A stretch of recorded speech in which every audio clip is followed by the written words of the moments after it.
Welcome back to the channel, and today, I'm going to explain everything you need to know about OpenClaw in 4 minutes.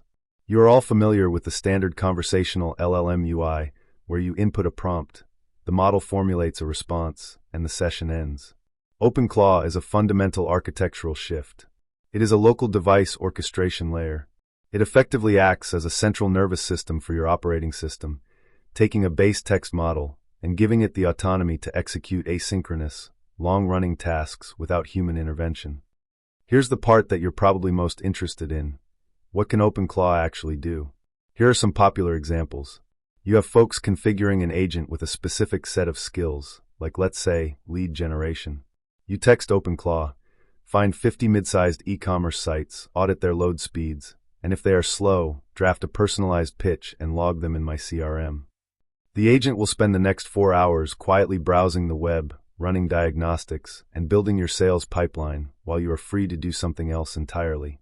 Other users are deploying multi-agent swarms for trading. One agent acts as a crypto market researcher scraping news. Another acts as a quantitative analyst. When they reach a consensus in the chat, a third agent executes the trade. How do you set up OpenClaw on your machine? Well, there is no simple installer that you just double-click. Instead, you have to clone the repository from GitHub. To run the gateway daemon, your machine must have Node.js 22 or higher installed. OpenClaw is optimized for Unix-like environments, meaning it runs well on a Mac or a Linux server. If you are on Windows, you must bridge the gap using Windows Subsystem for Linux or WSL2. Once cloned, you open your terminal, run npm install, and start the local server. The software is remarkably lightweight, and you can even run it on a Raspberry Pi for under $50. Once the OpenClaw gateway is running, it is essentially a highly capable body without a brain. It does not ship with an AI model. To give it cognitive function, you must configure its environment variables in a hidden .env file in your root directory. You have 2 paths here.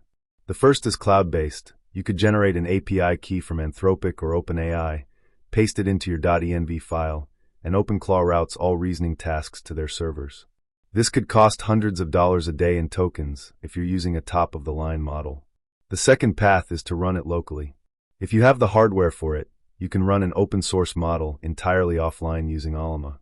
You simply change the base URL in your settings to your local port. At that point, your data never leaves the physical room, and you're just paying for electricity. Now that your OpenClaw has a brain and a body, how do you issue commands? OpenClaw is headless, meaning that it does not have its own chat window. Instead, upon startup, the terminal generates a secure pairing token. You use that token to link the gateway to a bot on Telegram or a number on WhatsApp. Super important, you must explicitly lock this interface to your specific Telegram or WhatsApp user ID in the config file. If you skip this step, anyone who finds your bot's handle could text it a command to format your hard drive, and OpenClaw will happily comply. How does an AI model maintain a long-term memory and execute a daily schedule? OpenClaw doesn't use a database. Instead, its entire memory schema lives in plaintext markdown files inside a/memory folder on your hard drive. You physically write a schedule.md file. For example, every morning at 8 a.m., check my email and draft replies. OpenClaw has an internal heartbeat, or a cron loop that wakes the system up every few minutes. When it wakes, it reads schedule.md, checks the system clock, reads memory.md to remember who you are, and decides if it needs to act. If it learns something new about you, it opens memory.md on its own and writes a new line of text to update its own brain. It is entirely self-documenting.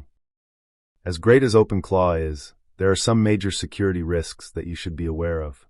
To be useful, OpenClaw requires execute permissions. This introduces massive risk.